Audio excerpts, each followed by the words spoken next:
પાર્ટીનો જે ખેસ છે ને થોડા દિવસો પહેરશો, 5 વર્ષ 10 વર્ષ જ્યાં સુધી સત્તામાં રહેશો, પણ સમાજની પાઘડી આપે આજીવન પહેરવાની છે.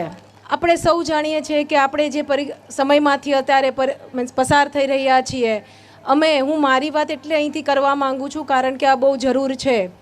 યુદ્ધો જ્યારે થતા હોય આપણી માટે તો આ યુદ્ધ નવું છે. આપણા વડવાઓએ ભલે કર્યા, આપણે એના ગ્રંથો વાંચ્યા, આપણે એ બધા જ યુદ્ધો ભણ્યા છીએ, આજે બી આપણે સાંભળતા આવ્યા છીએ, પણ આ યુદ્ધ થોડુંક અલગ છે. એ મારે સમજવાનું છે, આપને સમજવાનું છે. છેલ્લા ઘણા દિવસથી જોઈએ છીએ, સાંભળીએ છીએ કંઈક ને કંઈક નવી અફવાઓ. હું આપને અહીંથી એક વિનંતી પણ કરું છું, હાથ પણ જોડું છું, અને જે બહુ જરૂરી છે હું કહું છું કે અત્યારે સમય એવો છે કે એક થઈને લડવાનું છે, એકબીજા પર વિશ્વાસ રાખવાનો છે. મારે 2-5 શબ્દો એવા કહેવા જે આઉટ ઓફ ટ્રેક, એટલે હું કહું છું મેં 2 દિવસથી મીડિયા ટાળી છે, પણ હું અહીંયાથી કહેવા માંગુ છું કે અમને એવું બધું કહેવામાં આવ્યું છે કે સંકલન સમિતિ છે એ ફલાણી બી ટીમ છે, આ છે તે છે. ક્યાંક ને ક્યાંક અમારું મનોબળ તોડવામાં આવી રહ્યું છે.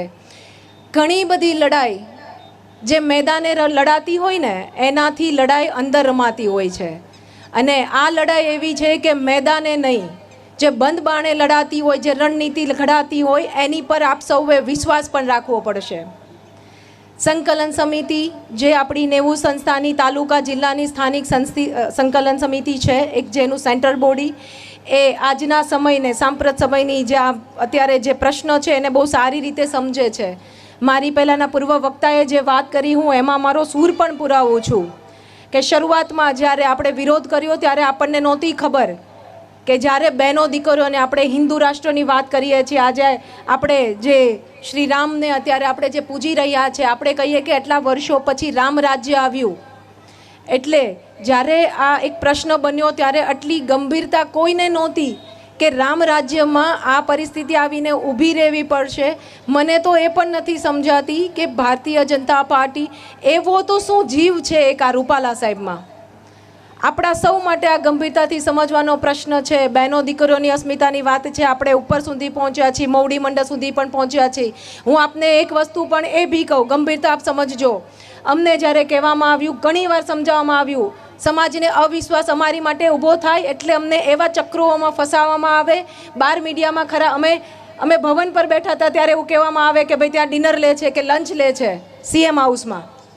આપની માટે ખરાબ મેસેજ ફેંચવામાં આવે ને આપને એવું થઈ જાય કે ભાઈ આ તો સમાજને ગેરમાર્ગે દોરે છે.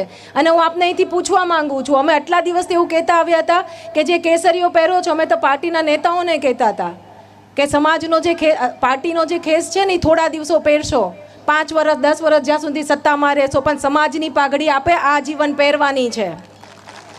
એટલે એ માટે જે લોકો પણ સંકલન સમિતિ માટે અવિશ્વાસ ઊભો કરે છે, સમાજના જે કોઈ આ લડત આપી રહ્યા છે એની માથે અવિશ્વાસ ઊભો કરે છે, તો હું આપને કહું છું કે તૃપ્તિબા સિવાયના ઘણા બધા વ્યક્તિઓ છે. અત્યારે અમે તો સામાજિક માણસો છીએ, છતાં પણ અમારી પર લાંછન લગાડવામાં આવે છે. તો અમે બધા સામાજિક માણસ છીએ, કોઈ રાજકીય માણસ નથી. અમારામાં જો આટલી હિંમત હોય, હું સામાજિક માણસ છું. અમે તો બહેનો દીકરીઓના સંસ્કારો, શિબિરો, આર્થિક યોજનાઓ એ બધાનું કામ કરતા હતા. અને અમે આ લડત જ્યારે મર્યાદા સભર આવે છે ત્યારે અમને ખબર છે કે અમારે તો સમાજ વચ્ચે જ રહેવાનું છે. એટલે એક આ અવિશ્વાસ ઊભો ન થાય. અમને ઉપરથી સમજાવવામાં આવ્યું જ્યારે અમારે મવડી મંડળ સાથે મિટિંગ થઈ કે ભાઈ રૂપાલા સાહેબે 2 વાર માફી માંગી છે. પાટીલ સાહેબે કીધું કે એમને 1 વાર માફી માંગી છે, મોટું મન કરીને માફ કરી દો.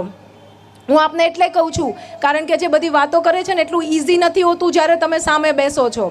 અમે કીધું મોટું મન અમે રાખ્યું અખંડિતતા માટે. તમે રજવાડા માંગ્યા, અમારા વડીલોએ મોટું મન રાખીને રજવાડા આપી દીધા. સાલિયાણા પણ અમે મોટું મન રાખીને આપી દીધા. વિશેષ નથી કહેતી, એ વચ્ચેનો બધો જ ઇતિહાસ નથી કહેતી. રાજકીય રીતે અમારું પ્રભુત્વ ભૂસવામાં કોશિશ કરી, છતાં પણ અમે મોટું મન રાખીને આપી દીધું. પણ અમારી બહેનો દીકરીઓ માટે જો હવે કોઈ લાંછન લગાડી જાય, આંગળી ચીંધી જાય, તો આ મોટા મનની અમારી પાસે એની આશા ન રાખતો, અને એની માટે તો અમને માફ કરો. આ કડક શબ્દ બોલીને અમે ત્યાંથી નીકળ્યા છીએ. અને હાલમાં પણ હજી કહું છું, હજી લડત લાંબી છે, આપ સૌએ સમજવાની છે. બીજું કે આપણે રાજકોટમાં અમે જ્યારે સમજીએ, અમને સમજાવવામાં આવે, અમે જ્યારે ફોર્મ ભરવાની વાત કરી ત્યારે અમને સમજાવવામાં આવે કે ધ્રુવીકરણ મતોનું થશે. અમે ઘણું પણ એની પર વર્ક કર્યું, ઘણા બધા પાસા, કારણ કે ચૂંટણી પંચમાંથી શું આના ડ્રોબેક્સ આવી શકે અમે સમજ્યા. કે કાયદાકીય રીતે શું શું વસ્તુ થઈ શકે અમે સમજ્યા, અમને સમજાવવામાં આવ્યા. બીજું આપણને પણ દબાવવામાં આવે અને નજરઅંદાજ એટલે કરવામાં આવ્યા કારણ કે રાજકોટમાં આપણું મતદાન નિર્ણાયક નથી, આપણી સંખ્યા નિર્ણાયક નથી. પણ હું અહીંયા બેઠેલા દરેક ભાઈઓ પાસે એક વચન લેવડાવું કે 5 સીટ એવી છે જે ધારીએ ને તો આપણે આપણું ધારતું પરિણામ લાવી શકીએ અને જે 26નો ટાર્ગેટ છે ને એમાં બતાવી શકીએ કે અમને નજરઅંદાજ કરવું કેટલું મોંઘું પડશે. ખાલી આ લડાઈ હું તો કહું લોકશાહીના મતલબ આ લોકસભાની ઇલેક્શન પૂરતું નથી. હવે સંગઠિત થયા છો તો થઈ રહેજો. સ્વરાજની ચૂંટણીમાં, કોર્પોરેશનની ચૂંટણીમાં, પંચાયતની ચૂંટણીમાં હવે મારા પૂર્વ વક્તાએ જે કીધું કે પડઘો પડવો જોઈએ અને બતાવવું જોઈએ નિર્ણાયક પરિવાર. અને હું દરેકને કહું છું, ફરીથી એ વસ્તુ કહું છું કે કોઈ પણ પાર્ટીના ખેસ થોડા દિવસ પહેરશો, સમાજની પાઘડી આજીવન પહેરવાની છે. જે લડ્યા છો તમારું અસ્તિત્વ આપણે સુધી, હું તો એ મીન્સ વિચાર સાથે હું એવું માનું કે લોકશાહીમાં ઘણા બધા આજે બહેનો દીકરીઓના જે પ્રશ્ન ઊભા થયા છે હું એની માટે પણ જવાબ આપું. મારી માટે એવું કહેવાનું, હું તો ચોખ્ખા શબ્દોમાં કહું છું કે ભાઈ તૃપ્તિબા બીજેપીના એજન્ટ છે, આવા શબ્દો પણ બોલાલા જે મને ઘા વાગ્યો છે. હું અહીંથી કહું છું અને હું કડક શબ્દોમાં કહું છું, હું કોઈ પણ બહેનો દીકરીઓને રોડ પર કાયદો તોડવા દેવામાં માનતી નથી. ભલે લાગતું હોય, હું કહું છું મને જરા પણ ન ગમે કે મારી બહેનનું દીકરીઓનું ચોપડે સરકારી નામ ચડે. ભાઈઓ બેઠા છે તો જો આ મારી મર્યાદાને એવું કહેતા હોય કે હું બીજેપીની એજન્ટ છું તો હું કહું છું કે હું મારા સમાજની એજન્ટ છું, મારી સમાજની ક્ષત્રિયાણીની અસ્મિતાની એજન્ટ છું. હું આ મર્યાદા નહીં ચૂકું. હું સાંપ્રત સભાની પરિસ્થિતિ જાણું છું. ઘણા બધા કેસો અમારી પાસે જ્યારે આવતા હોય સામાજિક, ત્યારે અમે કહેતા હોય કે મર્યાદા આપણી ક્યારે ન ચૂકવી જોઈએ. હું તો અહીંયાથી દરેક વસ્તુને હું તો શ્રી રામની વાત થઈ ત્યારે હું કહું કે શ્રી રામે જે આપણી રણનીતિની વાત કરે, આપ શું માનો છો કે જ્યારે સીતાજીનું હરણ થયું, રામ ભગવાનમાં એ પુરુષોત્તમ ભગવાનનું સ્વરૂપ હતું, એની તાકાત નહોતી કે એક બાણે લંકા હતી ન હતી કરી શકે, પણ કેમ ન કરી? આપણે સુગ્રીવની મતલબ આપણે કપી આખું જે એમને ઊભું કર્યું એની વાત કરીએ, સૈન્યની, સુગ્રીને અંગદની વાત કરીએ કે વિભીષણની વાતો કરીએ, આ બધી જ એક રણનીતિ હતી. બીજું એ પણ કહું કે શ્રી રામની વાત કરું કે રામ તમે સીતાજીના તોલે ના આવો. સીતાજીએ જે ભોગ આપ્યો તો એ તો એની તોલે તો રામ ભગવાન પણ ન આવે.